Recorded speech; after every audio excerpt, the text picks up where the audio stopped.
TFM.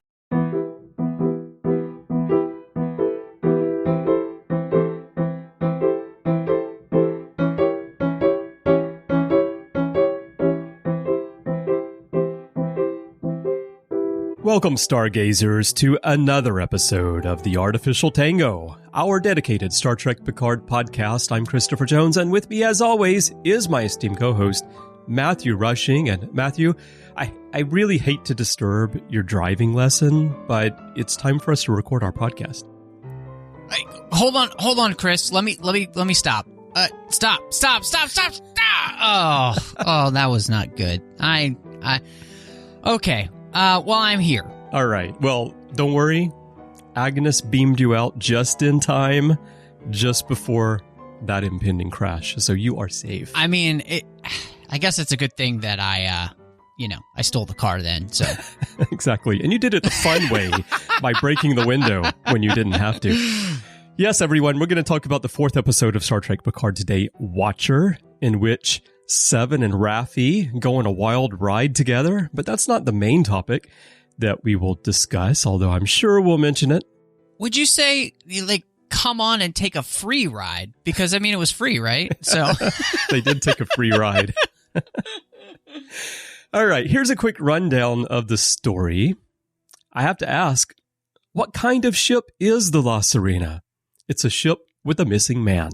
And while Seven and Raffi search Los Angeles for Rios, Jean-Luc heads to Forward Avenue in search of Guinan, who he believes is the Watcher. Only we find out that isn't the case. She sends Picard to a supervisor, throwing an unexpected yet classic twist into the story. And while all this is happening, the Borg Queen continues to flirt with Agnes back in France.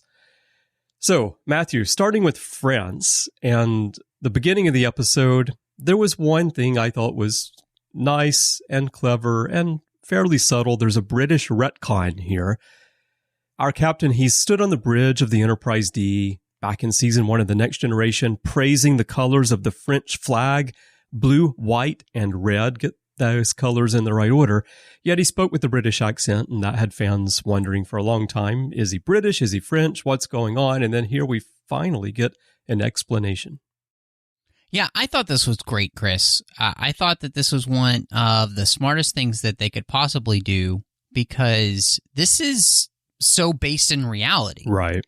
Many people who, with the onset of World War II and the Nazis taking over France, there were many people who migrated to England and stayed there. And so they would have had a French background, and yet their family would have been in Britain. And so therefore having, Jean-Luc have a more English accent and everything. And obviously by the time he's a kid, they're living in France. The family has the chateau back. And yet, it also makes you wonder then, was his father a British man? Or, so it was one of those things where it's like they put, it seems like, quite a bit of thought into this. And it is a very small thing, and yet I think it's one of those things to which if you're going to try to explain it, it's a very simple and a very perfect explanation as to why you have a character who has almost more of an affinity for being British than necessarily French. Yeah, exactly. And they set it up in The Stargazer by giving his mother a British accent in the first place. And then they followed it up here with, I thought, a wonderfully natural and believable explanation. Nothing convoluted. And now we know. So now when we watch The Next Generation, we know why he has that accent. All right. Well, I just wanted to mention that up front because we've got a lot of other more important stuff to talk about here. And let's go ahead and talk about Guinan. And I want to start there because we were predicting for a couple of episodes that Guinan would be the Watcher. And it felt like, okay, this part of the story is pretty straightforward. He goes to Forward Avenue. He goes into 10 Forward to the bar. He finds a young Guinan. And then things get a little bit odd, starting with the fact that she doesn't recognize him. Yeah, I thought that this was really interesting, Chris, and it brought me back to actually, one of the things that Picard says to Agnes when they're at the chateau, because they've gone to the house to get themselves warm because the ship's systems aren't all operational yet, and therefore the heating isn't. He tells her, because she's like, what's wrong, mister? And he says, nothing, just lost in the past. Mm-hmm. And I really thought that things this that was... haven't happened yet. Yes. Right? Yeah. Mm-hmm. Yes. Remembering his childhood. But I think that phrase really stuck with me because I think that is indicative of the entire season of what's happening. They are lost in the past, and that lostness applies to everyone. And so Guinan not recognizing Picard, we get this idea of this aft cleft, I think it's called, aft cleft. Yeah. This thing that only affects Elorians Time when they sickness. realize time is... Yeah. Yes. Yeah. And so I think what they're really doing in this, at the beginning of the season here, is they are giving us a lot of different clues as to what's happening. And it'll be interesting once the puzzle comes together, and hopefully it comes together really well. But her not recognizing Picard, she doesn't recognize his name. There is this sense that... Well, she does recognize his name, which is interesting. Because he doesn't reveal his name until the end, almost. True, she doesn't, but she recognizes his name not because of what we would think of how she would know him, exactly. Which is Times Arrow. Right. But because of who this surveyor is. Yeah, he's a significant figure in the supervisor. History, and so she knows the name. Yeah, it's exactly. as if she were. We should talk about this when we get to the Watcher section, but it's as if his name is on a list of people that they're supposed to be watching out for, essentially. Mm-hmm. Yes, exactly. And so I thought that was kind of fascinating. And on top of that, Chris, you pointed something out that I thought was really interesting, which is Picard and her have the same type of dog. Oh yeah, you and I were texting, and I said, Luna's interesting because I think that the dog is also some kind of temporal hint, and not just the fact that they have the same dog, same type of dog, but the dog, Guinan is surprised that the dog is very friendly to Picard, and Picard says, well, that's because she realizes that I'm not a threat. And that's the same thing that he said to Daj in the first season when she came to him and the dog was friendly as well. And he said, if you were a threat, she would let me know. And so that little connection too, I thought was a hint that there is something going on. There's some connection still between Picard and Guinan. And it's also just showing how, I don't know, some elements or threads of time are tangled. Yeah, no, I 100% agree with that. And, I also found it interesting because of the speculation about the Watcher, but more specifically, when you said that about Luna, I was thinking about the speculation of who the Watcher is. And I was like, okay, could the dog be akin to Isis with Gary Seven? Right. Is that, we're going to go that far with it. So it's probably not the case. I think you're more on line with the fact that this has to do with the complete disruption of the temporal timeline, that we are legitimately lost in time. Q is created a mess, and Luna is just one of the effects of that. See, so for a second there, I thought you were going to say, "Could the dog be the Watcher?" I'm sure he watches things, but no. Yeah. The other thing that really stuck me, obviously, we get Guinan giving this big speech, but there are a couple of things in that speech that really stuck out to me that I thought really bold for them to say, which is she says, truth is whatever you want it to be. Facts aren't even facts anymore. Yeah.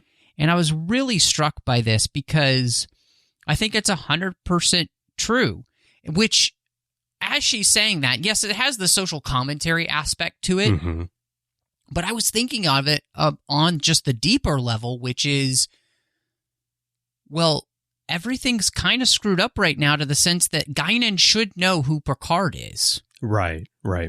You know, Yeah. like, so facts aren't even facts. Like there is a little bit of a deeper level, especially those two lines. As much as I love them with the social commentary, I was like, wow, that's good. So I felt like there's some really great things happening, even just with their communication and what they were saying to each other. Yeah, I felt like that line from her was meant to be very on the nose, contemporary social commentary. And it is true. It's very much true in the world these days. Facts are not facts anymore. And that's true regardless of which side of the fence you're on. I mean, you can, your view of any issue can be from any direction and you're still affected by the fact that facts are not facts anymore.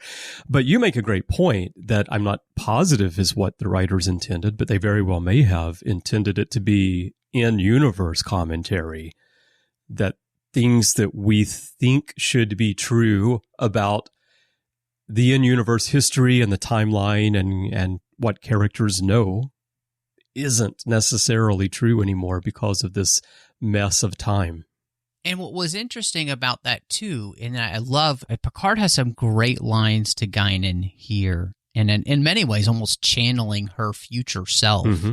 But when he tells her that distance offers no protection from time, I love that, because this idea is that you could take this as broad as you want, but even just personally, you cannot run from your problems because, of course, the saying is, wherever you go, there you are. And you just bring your problems with you. And that's the same all the way up to a societal level.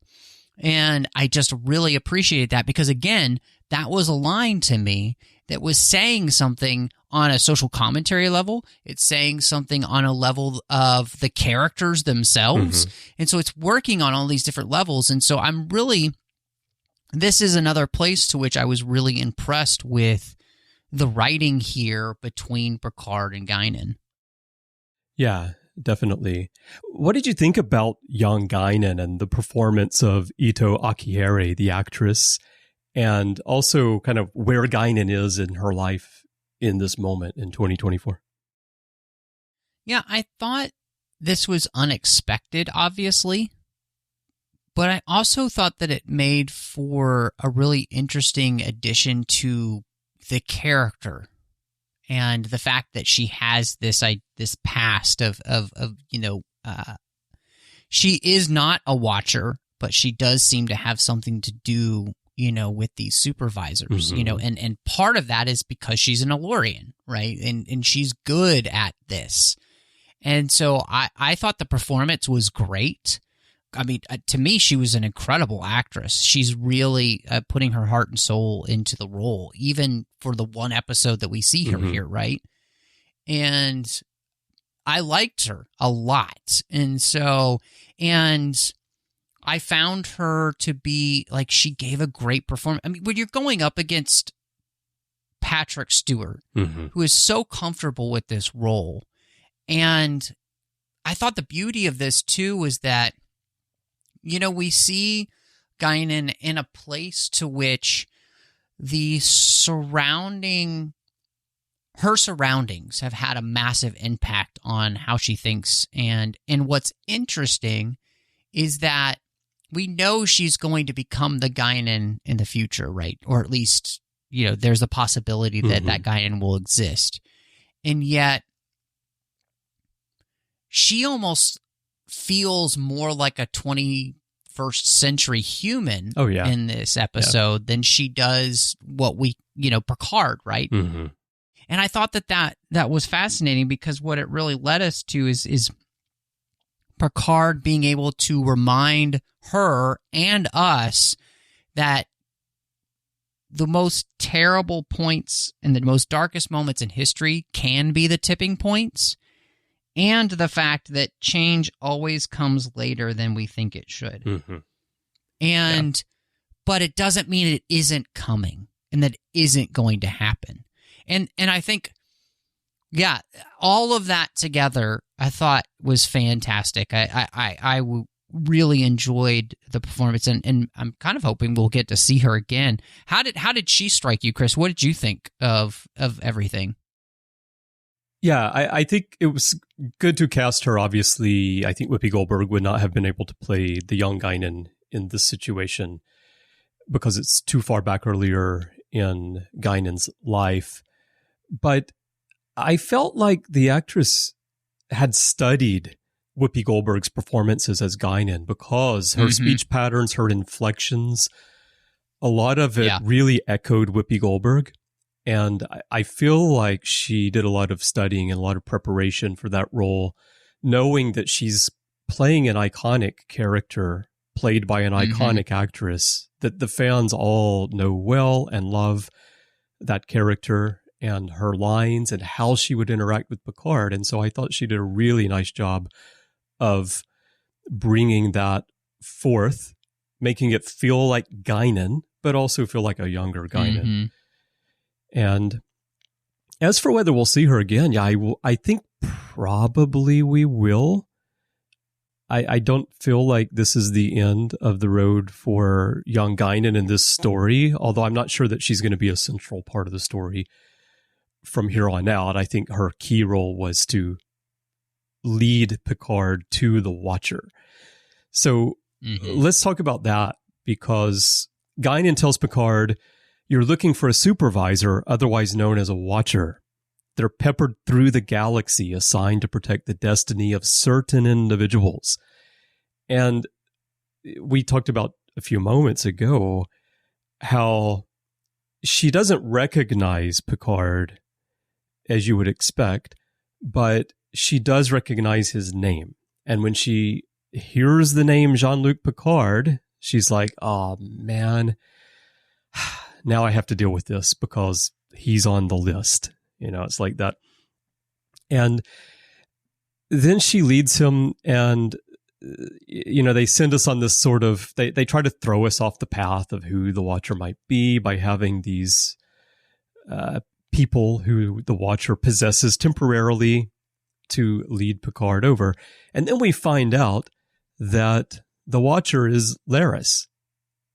And I thought, or at least a version of Laris. Right. Yeah, which we'll talk about in a moment. But just for the moment, having it be this, you and I have said that whoever the Watcher is has to have a connection to Picard. It has to be someone who Picard will respond to. So it can't be random person that Star Trek fans think would be cool, like Rain Robinson or something like that. And that's why we thought it was Guinan. And since it wasn't Guinan, of course, Picard has an affinity for Laris. And that was set up in the first episode in the opening scenes where they almost kiss, but they don't. And then Picard leaves, and then Laris is wondering where he's going. So I thought that was clever. And you and I, we named the first episode of this podcast, "We'll Always Have Laris," because first of all, it was a fun play on the TNG episode title. But more importantly, I think we both felt that that wasn't the last that we were going to see of her in this season, because it was just too brief. Now, as you said, this is maybe not really Laris, because she has human ears. And the way she looks at Picard is a bit different, because he says Laris, and she gives him this look. And it appears that she is probably from she's Aegis. She's the people that Gary Seven is from, because Guinan says that she's a Watcher, but they're also known as supervisors. And in Assignment Earth, Gary Seven was listed as Supervisor 194, and they had different classes, and he was a Class 1 supervisor. And the agents are, like, the purpose of the Aegis is to kind of monitor the timeline and help guide certain people, right? Which is exactly what's going on here. So it seems like she's probably an agent like Gary Seven, and she may not necessarily be Laris. She may just look like Laris. What do you think? Yeah, I definitely can see her being a part of this same organization. that Gary Seven was, and being one of their agents. And I think the idea of her looking like Laris is quite interesting. And what I think that it will, and I think the beauty of that it is going to help us continue to dig into the actual issue of this season, which is uncovering the emotional wounds to which these characters will not grow past, and help them to finally get past those emotional wounds, overcome them, and be able to move on with their lives. Mm-hmm. And so having to do that with somebody who literally looks like the person that he's been unable to kind of let go for, I think is phenomenal. And one, it gives us more time with an incredible actress, and two, it's perfect, like you said, for the storytelling, because this means something to Picard, and this makes it really interesting and really difficult. And bringing in this organization is phenomenal too, because there's so much you can do with them, because we only got one episode of Gary Seven, and now you had other media with books and stuff that went and did things with him, comics that went and did things with them, but this gives us the opportunity to see how they play into this, especially since we obviously know that time has been completely and royally screwed up by Q. Yeah. And you and I, years ago on Literary Treks, we actually discussed that whole Gary Seven comic series that was put out. So if anyone's interested in more Gary Seven, look for that on Literary Treks. I don't remember the show number at this point. But yeah, it seems to me like that's the connection here. The door they go through at the end, it all has this great connection. But I think you make a wonderful point about if the Watcher looks like Laris but isn't actually Laris, it probably serves its purpose better in forcing Picard to look inside himself, which is, we believe, the point of the story. More so than if it were actually Laris. Now, I was just thinking you could make a leap and say that maybe Laris herself was an agent, a supervisor, a watcher, even in the end of the 24th century, beginning of the 25th century, because she's there on the estate with Picard. It could be like she's keeping an eye on Jean-Luc. He's this important person in history, and she was a Tal Shiar agent. And so who knows? But I don't think that's what was going on. But you could certainly kind of connect the dots back to that and think, well, maybe why. But anyway, I thought the reveal was well done. I thought they did a nice job of keeping us on that path of thinking that it was Guinan. And then they did a nice job of not instantly revealing the Laris-looking agent, but having that kind of bridge in between, moving Picard from Guinan to the Watcher. And it was very intriguing for me. I mean, it was a great ending to the episode, because, you're just kind of, it's that, and then it's the Q reveal. And so your mouth is just kind of like on the floor. You're legitimately edging up on your seat. Like, what? Because there is a lot that happens here. And I think it's great because obviously the next episode is episode 5, and it's the midway point of the season then.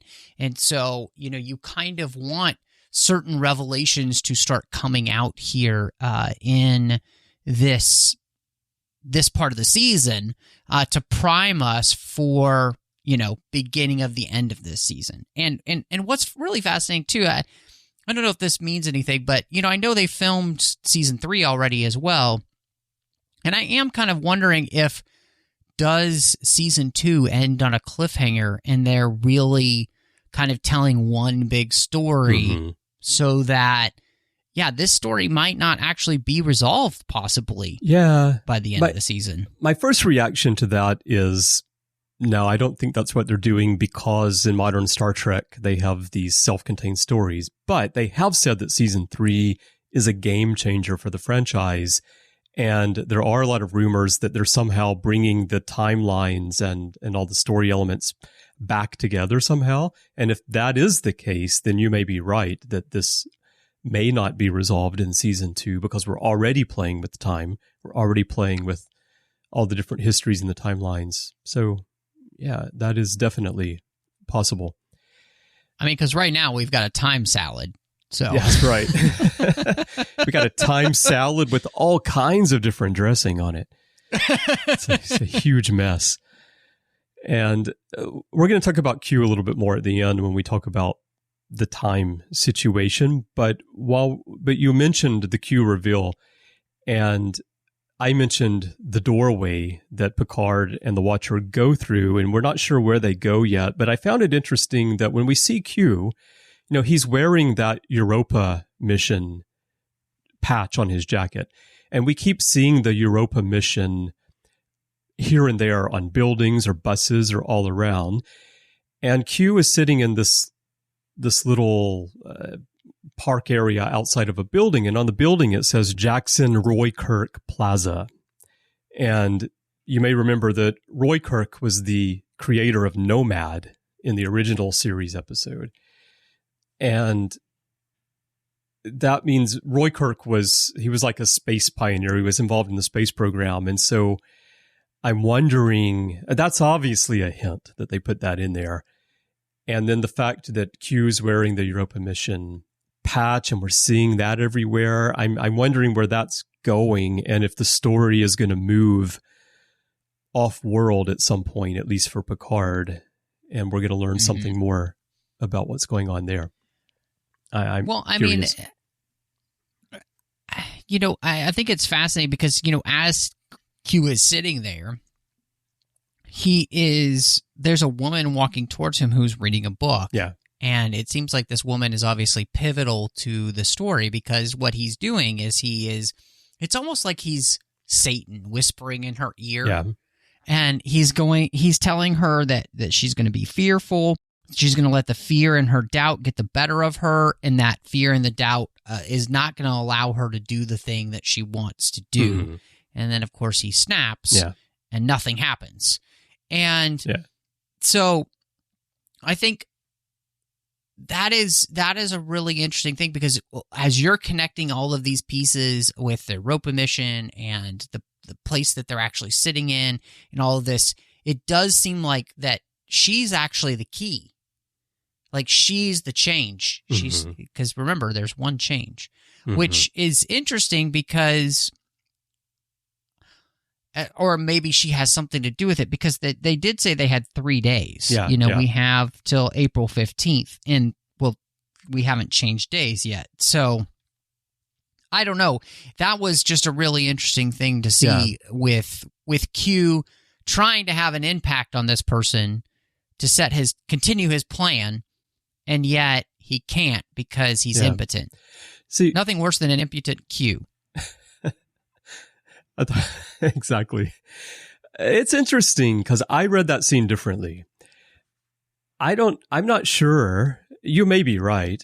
And as I listen to you explain it, I think, you may be right. But watching it, I felt like the girl herself just happens to be the person who's holding the book.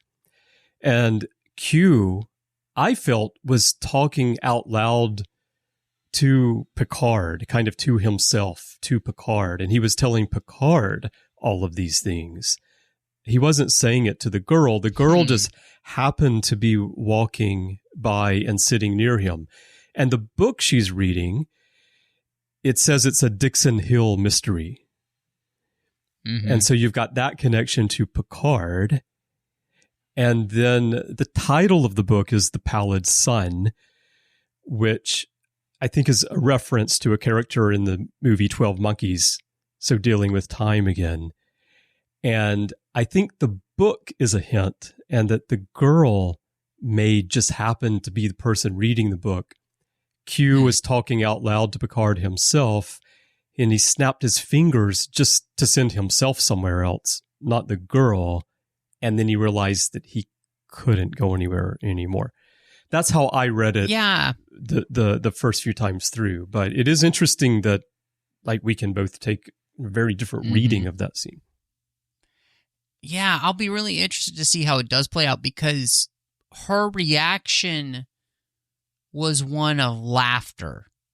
And he had snapped right before that. So what he's saying seems like we're supposed to have an emotional reaction to her of all of a sudden this like influx of fear and doubt. And when that doesn't happen, he's like, well, that's unfortunate and unexpected. And so I don't know. I think that's going to be really interesting to kind of see how that ends up playing out. See, I was thinking that she's reading this book, and maybe the moment that like a character. So for Q, he needs to snap his fingers so he can do the next thing he needs to do.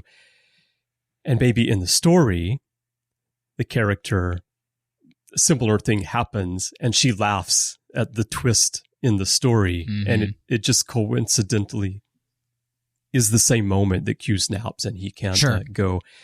But yeah, who knows? She might be pivotal. It could be that Q, he knows, he says it's unfortunate because he's lost his powers apparently. And so whatever else needs to be done, or maybe he was planning to be able to save Picard in the end, and now he can't because he doesn't have his powers. Maybe that's why he said unfortunate. But yeah, I once again, they threw us a nice twist there at the very end. Yeah. Well, and on top of that twist, one of the things I wanted to ask you about, Chris, is, you know, we get the guy on the bus with, and I think this has a lot to do with this idea of shattered time with Kirk Thatcher playing the same character he had in Star Trek 4. First, I wanted to ask you how you felt about that insertion. And two, do you think that has something to do with this complete like temporal time sickness that we have, or was that just them winking at the audience? Yeah, my first reaction to it was a little bit of, that's him, and then that's kind of cheesy, and then maybe that's fun. You know, I kind of had mixed feelings about it. I thought it was fun to bring Kirk Thatcher back and actually have him reprise the role on a bus in California. Yeah, it's a different city, but it's years later, so of course he moved. And I also thought it was fun that the song is no longer I Hate You, but it's I Still Hate You. And then there's the social commentary element of him apologizing, just echoing where society is today versus where it was at that time, where today many people are much, much, much more concerned about stepping on other people's toes or offending them in any way. So, but I think you're right about, I think it's more than just a cute little Easter egg wink at the voyage home. I think that the fact that there's a similar interaction, but yet it's different. It's a hint that time is all messed up. And I don't think that itself is something that's going to play out any further in the story, but it's just, they're just dropping these little hints here and there, showing us how, as I would describe it, time has been shattered. And actually the Borg Queen, you remember, she said, shatter to mend. Right. And okay, well, let's just jump down to this part of the outline that we have here to talk about shattered time, because first reaction I had watching Picard and Guinan was, why doesn't Guinan recognize Picard? She should recognize him. They met each other more than 100 years before this, but she doesn't recognize him. And then she mentions to him, I've been on this planet a lot longer than you have. And remember, Picard is, what is he, 100, close to 100 years old, right? And so that made me think that she has been on Earth since Time's Arrow. Like, she was still there, like she was in Time's Arrow, just maybe Picard never went back and they never met at that point. And so a lot of people, a lot of fans started talking about the whole Guinan thing. And then I've seen a few very complex and very convoluted explanations about what's happening with the timeline and the history. And I think that those explanations that I've seen, at least one of them, I think it makes sense. Like, you can connect all of those dots and say, well, this never happened, so they never went back in time, and therefore this didn't happen, and so forth. But I think it's a really long walk. It's too much to ask the viewer to take that long walk. And I don't think that it reflects what we're seeing in the story, because in the story, they've made it pretty clear that this is one timeline, and there's one thing that happens in 2024 that causes history to change. Therefore, as we've understood time travel in Star Trek in the past, everything prior to that should be the same, although you can say that once time changes, in this case, there's no stargazer. There's the World Razor, I believe it was called. And therefore, Picard never went back. Events that happened before didn't happen. And the same with the guy on the bus. Maybe Kirk and Spock never went back. And so he never encountered Spock on the bus to be pinched. And I'm confusing myself talking about this right now, so I'm going to wrap it up.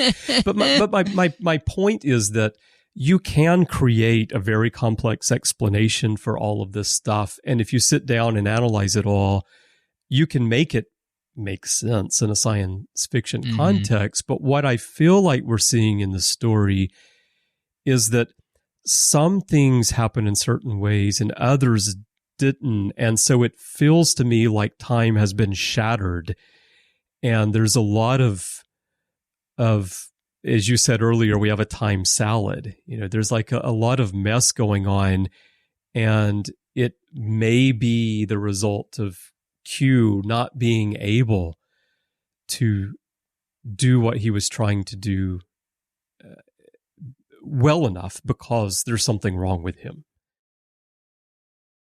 Yeah, to me, the idea of time sickness, and that something is wrong with Q, that Q is sick. Something is causing him to lose his power. Therefore, the things that he is doing don't have the definitive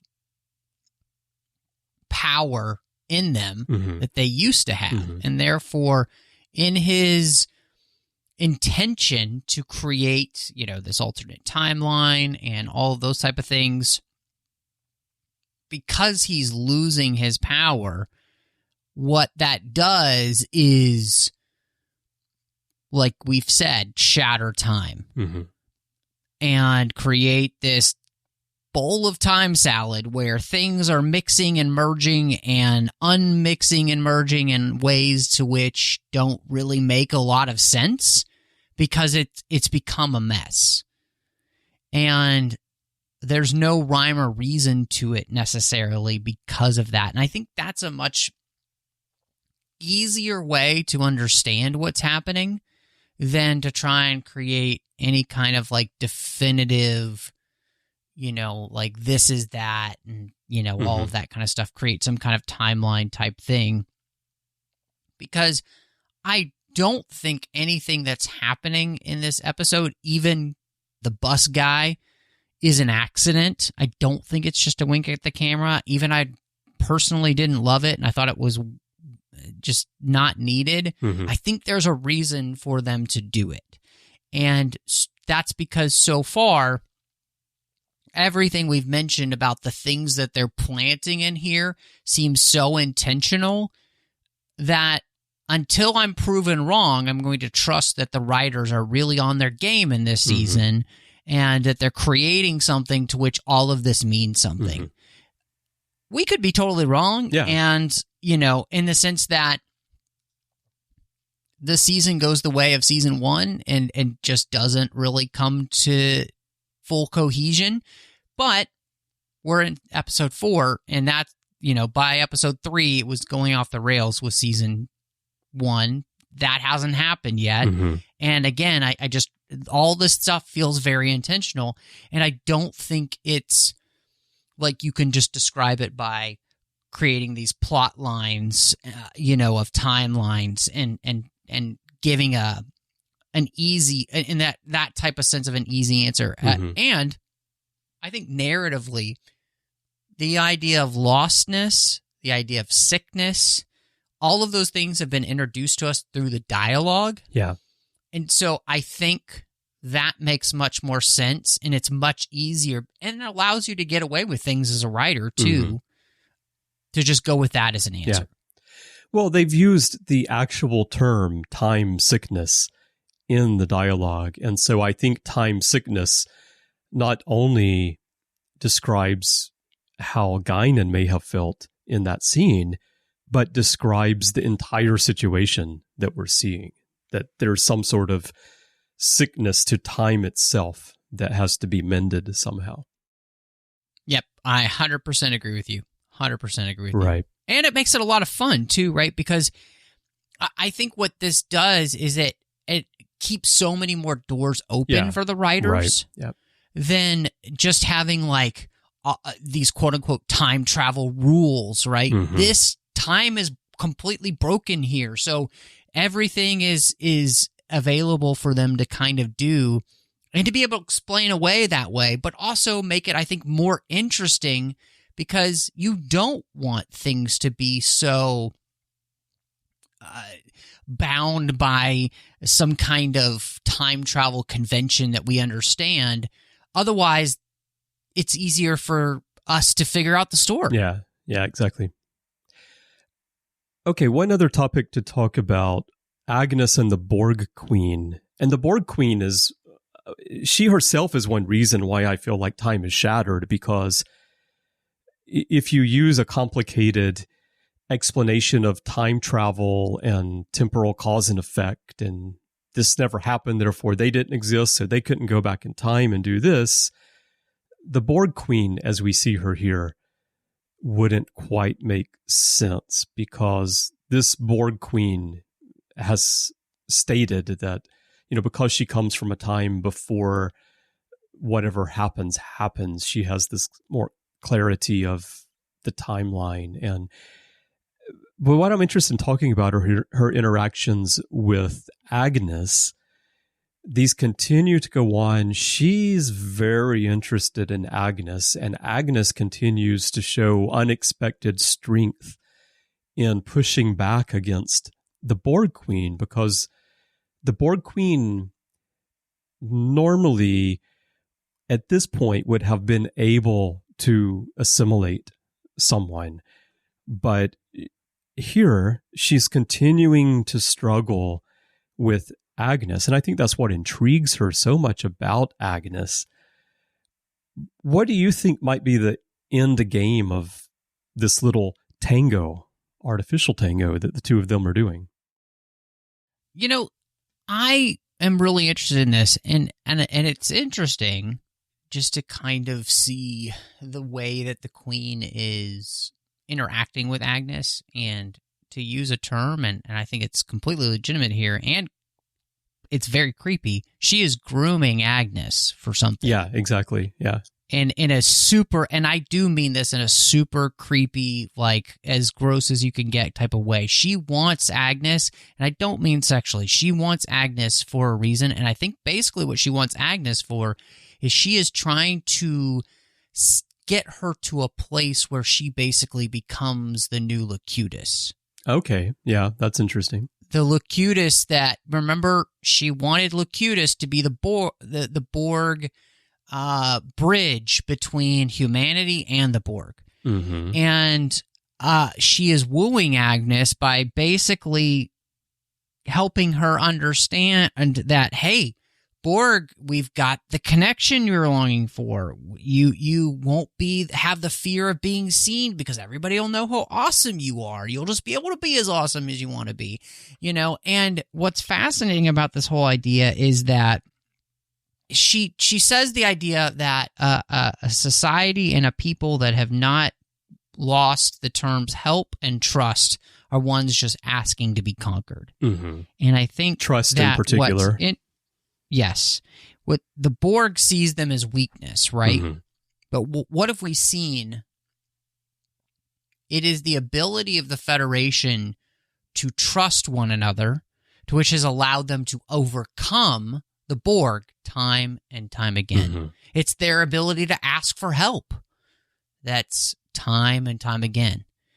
And so I think there's this really interesting thematic element happening here of what is ailing specifically Agnes is somebody who is afraid of being seen. She has never felt connected to people. She's never felt loved. What's really Agnes's problem, she has never felt known and loved at the same time. Mm-hmm. And I think the Borg Queen is trying to push her to a place where she rejects the need to be known and loved and just to exert her will on everybody the same way the Borg does.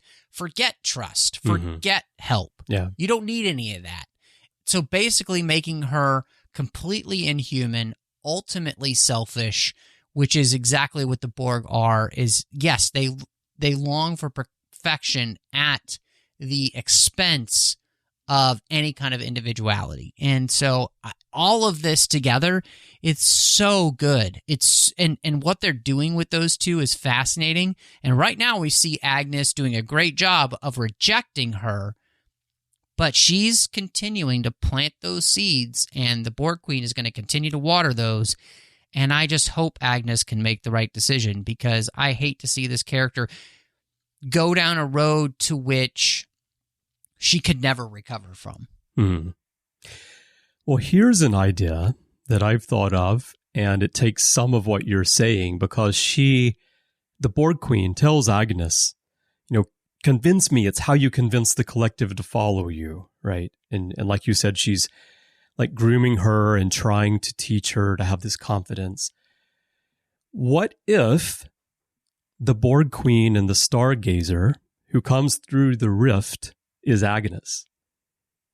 And what if the voices that we hear asking Picard for help are actually humans from the past calling out for Picard to help, and that's what initiates the entire cycle in the first place of this whole story? Because the Borg that come through the rift are not like the Borg that we've seen before, and the Borg Queen doesn't look like the Borg Queen that we've seen before. I think that's a great thought, because obviously there is a desire there, and in all honesty, I just hate to see Agnes basically become the Borg Queen. Mm-hmm. But wouldn't it be interesting if this whole thing came down to what Picard said in the first episode, which is this has the potential to change the course of history forever, mm-hmm. and to put to bed the problem with the Borg through that kind of thing. It's fascinating. So, I think that's what's so great about this season so far, is there are so many open doors right now, and they're so interesting, and I'm really fascinated to see where they go. And I would say we got the other side of the story here we haven't touched on, but we should touch on quickly with Seven, Raffi, and Rios. Mm-hmm. And it's not a bad part of the story, but for myself personally, I would say that it's really heavy-handed and it's not very nuanced. And Star Trek should be better than that, I think. The same way that, and I'll put it in this category, Deep Space Nine, to which you and I both love, we talk mm-hmm. about in the Orb so frequently because we love that show so much. One of the beauties of that show is the nuance to which it talks about the idea of science and faith and all of these really tough issues through the utmost of nuance. Mm-hmm. And I think it's all the better for it. Yeah. And therefore, I think that this part of the story would have been better if they had allowed more nuance to show in the storytelling, other than basically saying, you should feel like this about this. Right. That's not great storytelling. Yeah. Yeah, I understand that. It is heavy-handed. It is not nuanced. It felt to me like a bit more like much older style Star Trek. It felt like original series, maybe some Next Generation style stories. So the fact that they would do this in Star Trek, that they would so clearly discuss a contemporary issue and even come down on one side of it and pretty much tell you how you should feel about what's going on, felt like it's appropriate for Star Trek when you look at the whole franchise. Even if you look at Deep Space Nine past tense, where we go to the sanctuary districts, which we have seen here in second season of Picard, I feel like that episode is similar in its lack of nuance, its statement of, this is terrible, this should never happen. And I feel like echoes of that approach, which was unusual for Deep Space Nine overall, but it did happen in a few situations. I feel like echoes of that in the story. So for me, it was fine. For one thing, because a lot of those positions are things that I personally align with. And, the whole immigration issue, I don't live in the U.S., so I cannot comment on what's going on there. But what I can say is that I am an immigrant myself. And I know what it feels like to be an immigrant and an outsider in another country that you call home. And so those topics resonate with me in a way that a lot of people listening to us who don't know my background maybe would be surprised to know, because they don't realize that I'm in that situation, which people can't put themselves in, because they see that situation as being locked to people of a certain ethnicity. Sure. But well, and I mean, it's interesting too. I mean, for myself, obviously, I'm here because my great grandparents came here, right? And so, I think the difference here is where there's a lot of nuance to the discussion of immigration as well as illegal immigration. Right. And those two things are totally different. And therefore, not really touching on any of those issues and just making it seem like we're only going to cover this from one way, I do think doesn't really necessarily help the issue. And, even looking back at past tense, what I think is fascinating about that idea now is that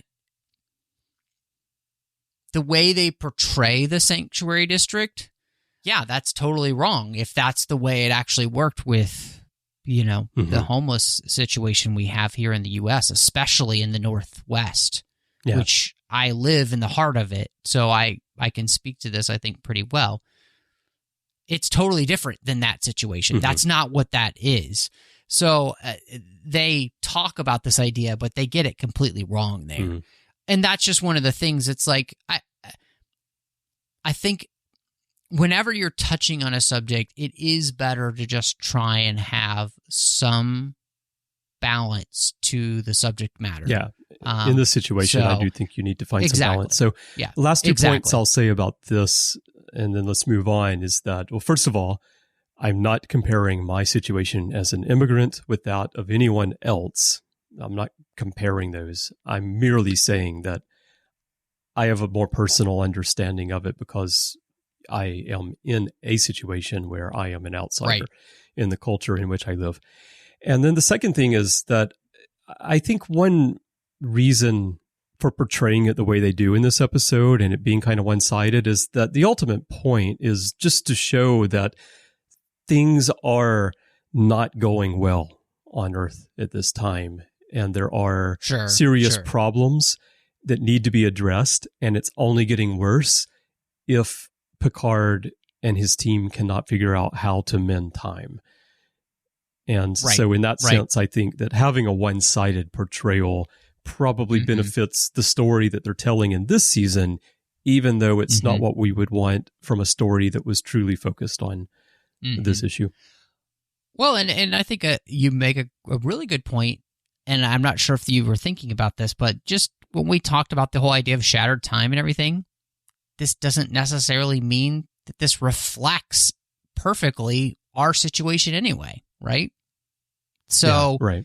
I think that's the place where it'll be interesting to see the way the series goes here this season and what it does for just all of the time stuff, because, you know, you could ameliorate some of this by being able to then watch the season all together and have a lot more of those connections make sense. So yeah, sure.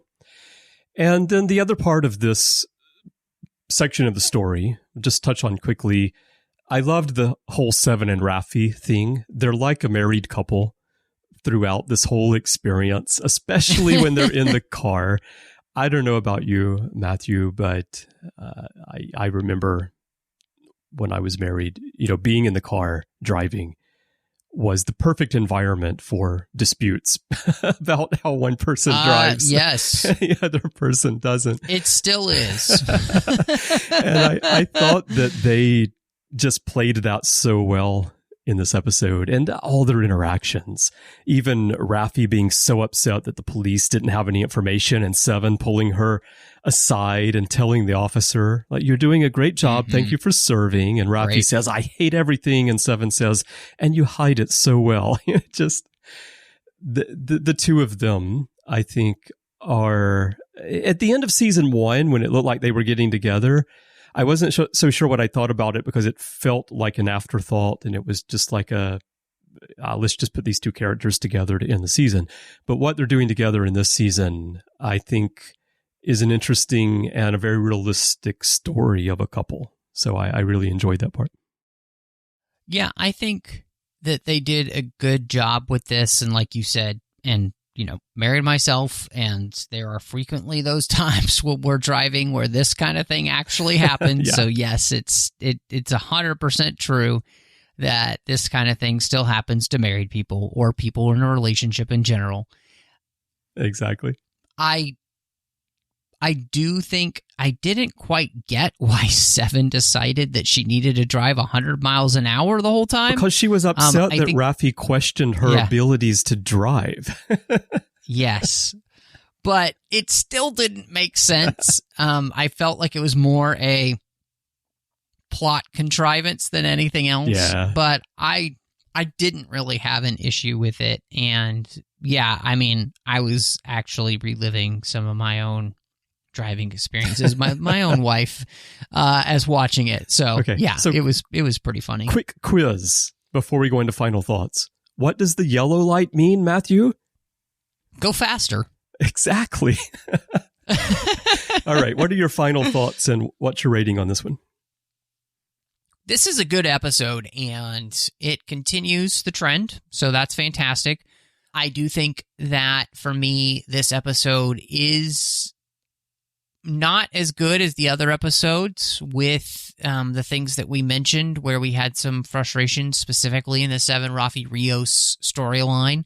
I would still give this, though, 3.5 out of 5 impotent snaps, because I thoroughly still enjoyed it, and I think those revelations at the end are the way you want this show to continue, right? You want to continue to kind of like leave people's jaws on the floor as they end an episode and make them wonder what in the world is going to happen next week. Mm-hmm.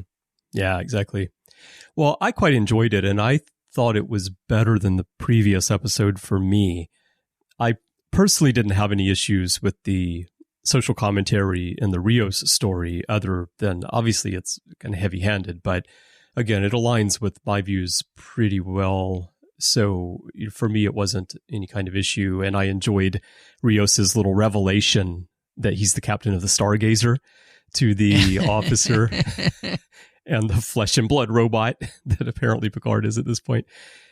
But I just thought it was a very interesting episode with plenty of twists and interesting hints.